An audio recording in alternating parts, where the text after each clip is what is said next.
Well, here it is, April 12th, and it's getting ready to plant my planter beds. So this is a garden talk for me. So I've got this bed cleared out, and it was quite the process. So I did my little rototiller, the Earthwise electric 8.5 amp tiller cultivator. Awesome, lightweight, very maneuverable. Highly recommend it. Got it for like, I don't know, 80 bucks last year at Bi-Mart. The handle folds down. Anyway, so I tilled it, raked it. All of this is from just that one bed. So the other bed I'm going to wait to get to. So this is the before and this is the after. So I'm getting ready to plant my vegetables. I'm going to try and make a cover for this bed using tomato cages and plastic. We shall see how it goes. I'll take another video later. Planting stuff out here. I got these little pots at Dollar Tree. Oops. There we go. So there's 12 to a batch. And I thought that I could kind of squish them in one of these holders. See if that works. I also bought the pre-formed little peat moss things. This is what they look like. I've got to get some water into these and get them rising. The seeds that I'm doing, radishes, those can go in April to July. So I'm going to plant those right into the ground. Lettuce, which can go in May to July. I'm going to go ahead and plant that right in the ground. Basil, I'm going to plant in some of the little potters because that's pretty fragile. That can go in May to June. We've got carrots. Those can go in May to July. So I'm going to plant these right into the ground. So radishes, carrots, and lettuce are going to go right into the ground. I've got green beans, and those can go in late May, June. So definitely in the little potters. Cucumbers, and those are also late May, June. So those go together. We've got squash, which is late May, June. And then we've got sweet corn, which is June. So all of these are going to go into the little potters. And these three are going to go into the ground. So I'm going to start getting the water into these little preformed pellets and get some seeds planted. I wanted to show you what these look like. They are growing. It's like a reverse shrinky-dink. I put water on them and here they go. So it's taking more water than I expected, but they're growing. And then these are those little pots that I had from Dollar Tree. And I've changed my mind with these things that can go in a little bit earlier. I think what I'm going to do is put them in a little pot to start, and then I can just plant these pots once they start, because I'm worried the soil is still too cold. It is only April, and it says April, May, April, July, but it's only mid-April, so I'm a little worried. So I'm going to try that. All right, here we are. I've got tomatoes planted. I've got carrots in and around the tomatoes. Over here I've got radishes. Right here where I'm watering through this strip here is lettuce.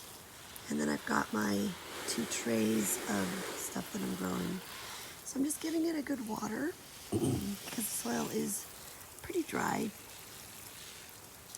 And then what I'm going to do is, in fact, I'll just show you right now. I've got these nifty things called Wall of Water plant protectors. And what you do is you take one of these and you put it on a 5-gallon bucket. And then you fill up each one of these little pockets with water. You put it over your plant, and then it protects it and helps intensify the heat and grow.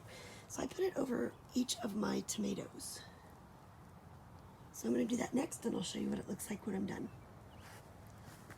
Some more on the Wall of Water. So to start it out with, you put it on a 5-gallon bucket, which will support the ring. And then you're going to fill up just a couple tubes to support it. And then you fill up one side, one side, one side, and one side. And that is from experience. It can be tricky to do this. Once you get them filled up, it's very tricky to get them on. I'll show you once it's filled up. What the wall of water looks like. So each one of those is individually sealed. I fill it up with water.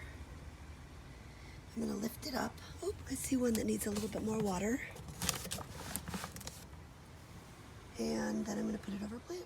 So I am ready to get plastic over my bed. So I have on the corners and in the centers these tomato rings. And then I've got my seeds and things in here. I decided to go ahead and plant my flower seeds. So I've got bachelor buttons, impatiens, and sweet peas. And then once they start sprouting, I can go ahead and plant them. This is what the wall of waters look like. And I'm going to go ahead and get some plastic out and see how I do. Project. I had these really cool clips that I got last year to clip vegetables and things to support them. Instead, I'm going to use them to support this plastic.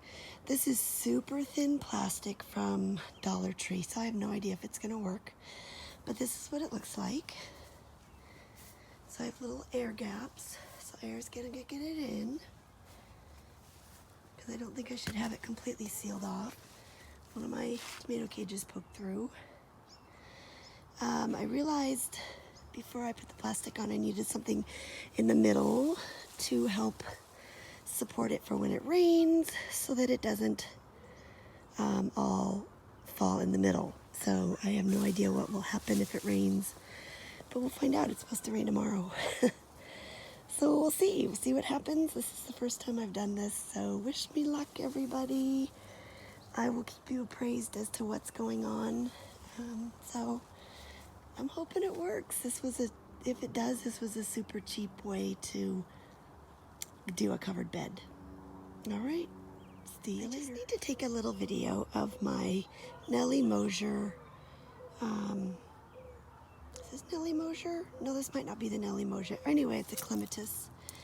And this poor thing has been moved 3 times. The ladder has fallen over, I think 3 times in a row. One year, my metal ladder that it was latticed on got stolen, so it just got ripped to shreds. But this little thing just keeps growing, and so I just tied it up. It's not looking real good right now. But you know what? The clematis is eternally hopeful. It just wants, I'm doing a little fixing there, it just wants to bloom. And so even though it was collapsed on the ground in a big old mess, look, it's got these beautiful blooms all over it. It is just one of my favorite little plants.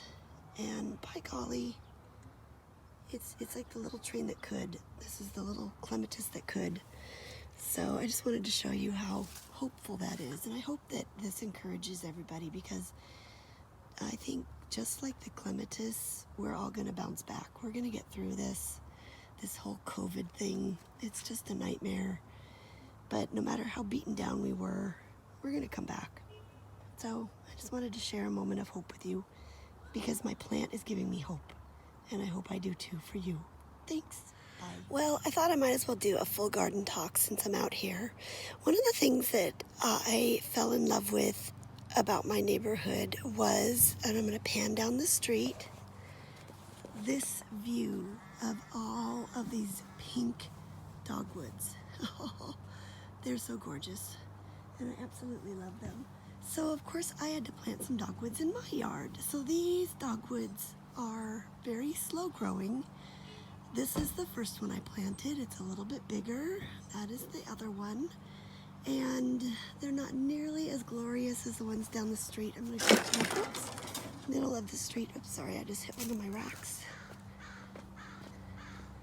And just look, it's like the street of dogwoods. We got a white one there. We got pink, pink, pink, pink, pink, all the way down, including this one. So it was just something I had to do. All right, so let's walk through quickly. So when I look at my yard, all I see are the things I need to do, but I need to focus on the things that are here. So, you know, there's still some bluebells that are blooming. Yes, there's a lot of overgrown stuff, but I'm trying not to overdo it. So here we are looking down my walkway. My tulips are still really pretty. I've got some kind of nasty seed spewing thing. I don't know what that is. It's driving me nuts. And every time I touch it, it just spews seeds. So awful, awful, awful, awful. So tulips, there's not a lot blooming right now. There we go, we were zoomed in. A lot of things are bloomed out, but you know what? It's a work in progress. There's always something going on. My heuchera, right there, it's getting ready to bloom. And my chives are getting ready to seed. So those little purple things are. Got an iris bloom right there. Got some more bluebells. I'm gonna go up the walkway. I still have chalk, even though it rained a little bit. So this is just a pretty thing to see every morning. So roses are not quite ready. My columbine is getting ready to bloom. Love the columbine. Let's go back and forth. Got some tulips, pansies. I've bundled up a lot of the daffodils because they're ready to die down. This was a primrose that I planted last year and it survived. Just never know. Whoops, the little yard guy across the street is going to start up his thing, but that's okay. So, see, let's go over this way. My columbine are happy, happy, happy. My bleeding heart are happy, happy, happy. Let's hurry over this way because he's going to get really loud. So, my hostas are coming up. My columbine, yay. Okay, this is a peony that I transplanted, and look at that, it's growing. Got some hosta, a beautiful fern coming around. I got tulips. I can't remember what this is. I think this is digitalis, foxglove. Hostas, another peony, tulips, some fern, lots of bluebells. Now my blueberries are very happy here. This is the happiest I've seen them. I transplanted those just last year. So I've got a peony, an iris, almost ready to go, and then another blueberry right back there. So this is the side yard. And that's it for my garden talk. Thanks for joining in. There's my booth